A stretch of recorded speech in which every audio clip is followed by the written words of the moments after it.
Hello students, आप सभी छात्रों का एक बार फिर से हमारे ऑफिशियल यूट्यूब चैनल साइंस स्टडीबल में बहुत बहुत स्वागत है। तो दोस्तों, आज के इस लेक्चर में हम लोग जानेंगे क्रिस्टलन जल, ठीक है, और जिसे हम लोग जलयुक्त लवण क्या होता है, ठीक है। तो क्रिस्टलन जल क्या होता है, मैंने आपको धावन सोडा बनाने की विधि जब पढ़ाई थी वहाँ पे बताया था, प्लास्टर ऑफ पेरिस बनाने की विधि, वहाँ पर मैंने आपको एक शब्द बताया था कि क्रिस्टलन का जल, ठीक है। तो आज उसी के बारे में हम लोगों को पढ़ना है, इसीलिए मैंने आपको वहाँ पर डीपली नहीं बताया था, ठीक है। बट जितना बताने लायक था, मतलब जितना कॉन्सेप्ट वहाँ पर यूज होता था उतना मैंने आपको वहाँ पर बता दिया था। और आज हम लोग जानेंगे केवल क्रिस्टलन जल क्या होता है, कैसे होता है, क्यों होता है, ठीक है। तो ये सब चीज़ों को हम लोग आज के इस लेक्चर में जानेंगे। दोस्तों, आप लोग जानते हो कि हम लोग क्लास 10th साइंस का केमिस्ट्री पढ़ रहे हैं, ठीक है। चैप्टर नंबर 2 चल रहा है। तो आज चैप्टर नंबर 2 का ये लास्ट लेक्चर है दोस्त, ये लास्ट टॉपिक है हमारे पास। कौन सा टॉपिक है? लास्ट, ठीक है। यानी आज के बाद से हमारा जो चैप्टर है अम्ल, क्षारक एवं लवण, ठीक है, ये वाला जो टॉपिक हमारा, ये वाला जो हमारा चैप्टर है दोस्त, ये वाला एकदम अच्छे तरीके से क्या हो जाने वाला है, एंड हो जाने वाला है आज, ठीक है। आज के इस लेक्चर में हम लोग ये चैप्टर एंड कर देंगे किस टॉपिक के साथ? क्रिस्टलन जल और जलयोजित लवण को पढ़ते पढ़ते, ठीक है। तो फटाफट से हमारे वीडियो को शेयर कर दीजिएगा, और अगर समझ में आएगा तो हमारे चैनल को लाइक, शेयर और सब्सक्राइब करना मत भूलिएगा यार, क्योंकि हमारी जो लेक्चर्स हैं आप लोगों को डेली प्रोवाइड कराई जा रही हैं, ठीक है। तो देखो क्रिस्टलन जल, देखो ध्यान से देखो, कुछ यौगिकों के क्रिस्टल शुष्क दिखाई देते हैं, ठीक है दोस्त। क्रिस्टल क्या होता है ये आप लोग क्लास 12th में जानोगे, ठीक है।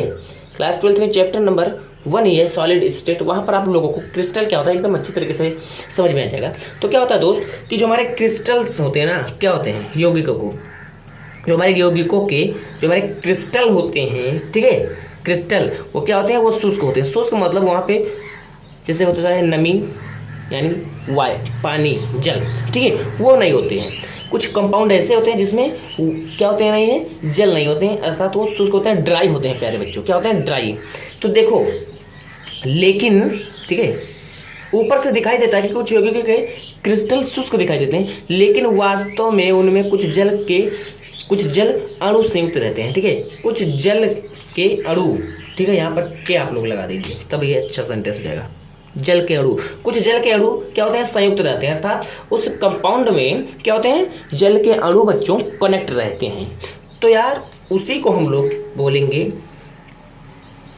क्रिस्टलन जल, ठीक है। तो वही जल हमारा क्या कहलाता है, क्रिस्टलन जल कहलाता है। क्या कहलाता है? क्रिस्टलन जल।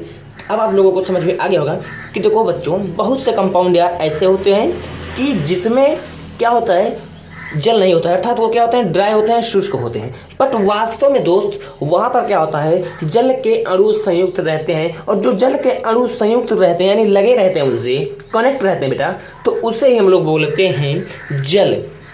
कौन सा जल? क्रिस्टलन का जल, उसे हम लोग बोलते हैं क्रिस्टलन का जल, अर्थात वाटर ऑफ क्रिस्टलाइजेशन, ठीक है, वाटर ऑफ क्रिस्टलाइजेशन बोलते हैं। आप लोगों को आई होप कि ये चीज़ समझ में आ गई होगी। अभी मैं एग्जाम्पल के साथ बता दे रहा हूँ यार आप लोगों को। देखो,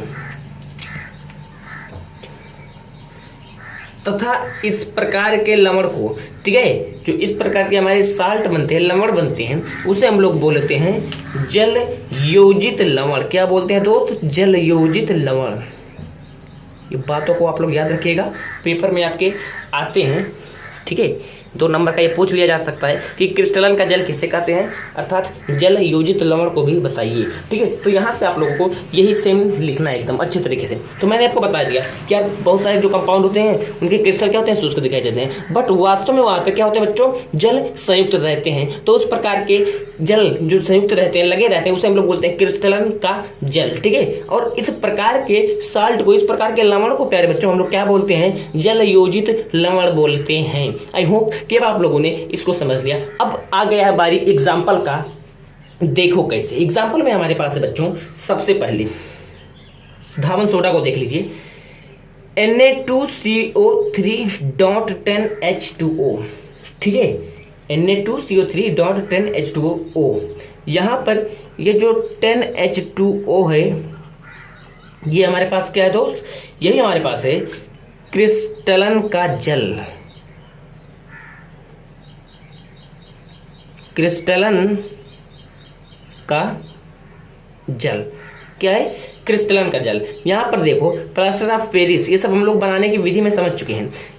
कैल्शियम सल्फेट जो है CaSO4, इसके साथ अगर हाफ H2O जोड़ दिया जाए तो ये हाफ H2O यानी ये क्रिस्टलन का जल जो है जोड़ दिया जाए तो क्या हो जाएगा? तो हमारा तैयार हो जाएगा प्लास्टर ऑफ पेरिस। इसी प्रकार से जल योजित कॉपर सल्फेट जो हमारा है, देखो कॉपर सल्फेट में अगर 5 H2O के जल जोड़ दिए जाए, कौन से जल? क्रिस्टलन जल, तो ये हमारा कहलाएगा क्रिस्टलन का जल। ठीक है, अर्थात ये पूरा कंपाउंड हमारा क्या कहलाएगा बच्चों? ये पूरा कंपाउंड हमारा कहलाएगा क्रिस्टल। क्या कहलाएगा? क्रिस्टल। ठीक है ना, क्रिस्टल कहलाएगा। आई होप कि अब आप लोगों ने एकदम अच्छे तरीके से समझ लिया दोस्त। देखो यार सिंपल बात है, कैल्शियम सल्फेट क्या है दोस्त? कैल्शियम सल्फेट है। तो यार देखो अगर कैल्शियम सल्फेट हमारे पास है, सिंपली इसमें अगर हाफ H2O जोड़ दिया जाए तो ये हमारे पास क्या बन जाता है? ये हमारे पास बन जाता है प्लास्टर ऑफ पेरिस। ठीक है, क्या बन जाता है? Plaster of Paris. ठीक है, इतनी बात समझ में आ गई ना आप लोगों को? इसी प्रकार से दोस्त देखो अगर धावन सोडा, सिंपली यार सोडियम कार्बोनेट, ठीक है, सोडियम Na2CO3, सोडियम कार्बोनेट में दोस्तों अगर आप लोग 10 H2O यानी जल के 10 अणुओं को आप लोग अगर जोड़ दीजिए तो क्या बन जाएंगे? तो वो बन जाएंगे धावन सोडा। क्या बन जाएंगे? धावन सोडा, अर्थात जो धोने का सोडा होता है। ठीक है मेरे भाई, तो वही बात है, क्रिस्टलन जल को आप लोगों ने समझ लिया है। और देखो जल योजित लवण क्या होते हैं उनको भी आप लोगों ने समझ लिया है। एग्जाम्पल के साथ एकदम अच्छे तरीके से एक एक चीज़ों को मैंने आपको यहाँ पर बता दिया है यहाँ पे। ठीक है मेरे भाई, अब देखो एक बहुत ही इंपॉर्टेंट टॉपिक है, यहाँ से बहुत ही तगड़ा टॉपिक है, ये भी एकदम इम्पॉर्टेंट है। देखो ये जल लवण, ठीक है, ये जो जल के लवण है बच्चों, ये जो जल लवण के जलयोजित क्रिस्टल को गर्म करके हटाया जा सकता है। यानी मेरे भाई सिंपली आप लोग किसको ले लीजिए? धावन सोडा को। किसको? धावन सोडा। इसका सूत्र होता है Na2CO3.10H2O। ये हमारे पास है धावन सोडा, अर्थात जिसे हम लोग बोलते हैं धोने का सोडा। ठीक है मेरे भाई, तो यहाँ पर क्या होता है यार, यहाँ पर देखो जो धावन सोडा है ये अगर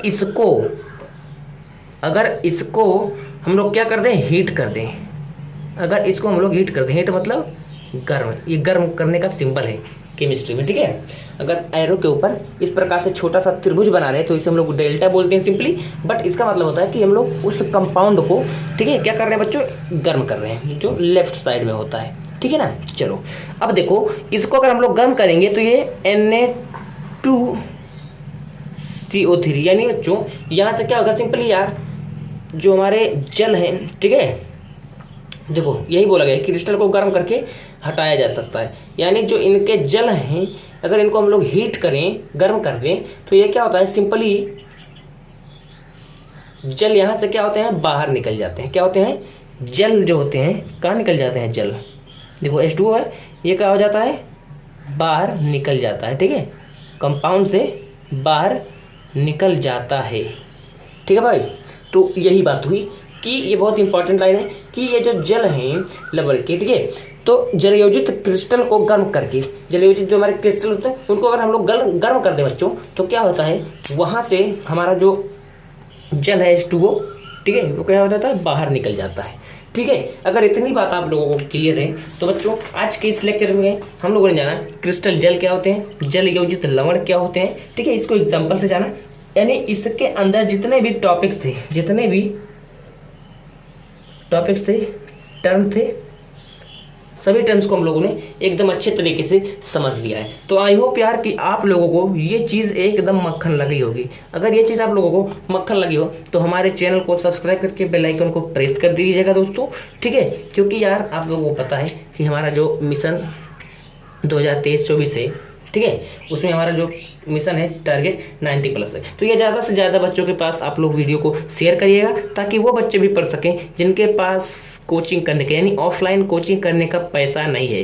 केवल वो 200 में यानी केवल 200 का रिचार्ज करा के अपनी स्टडी को एकदम अच्छे तरीके से कर सकते हैं। और भाई यहाँ पर मैं आप लोगों को एक बार फिर से बोल दे रहा हूँ यार, अगर आप लोगों को नोट्स चाहिए, PDF चाहिए, ठीक है, नोट्स PDF चाहिए, तो ये आप लोगों के लिए कोई भी इसके लिए फी नहीं है, एकदम फ्री बच्चे हो, ठीक है। केवल आपको हमारे दिए गए नंबर 6306771530 6306771530 इस नंबर पर आप लोगों को केवल एक मैसेज करना है। क्या करना है? एक मैसेज करना है बस। तुरंत आप लोगों को हमारी टीम जवाब देगी और फिर आप लोगों को पूरा डिटेल्स आप लोगों को वहां पर मिल जाएगा, ठीक है। तो यार इसी तरीके से हमारे चैनल के साथ आप बने रहना दोस्तों। और एक बार फिर से मैं बोल दे रहा हूं कि अपने दोस्तों के साथ जरूर शेयर करिएगा, ठीक है। तो यार मिलते हैं अगली वीडियो में भाई, तब तक बने रहो आप हमारे चैनल के साथ। तब तक के लिए बेस्ट ऑफ लक।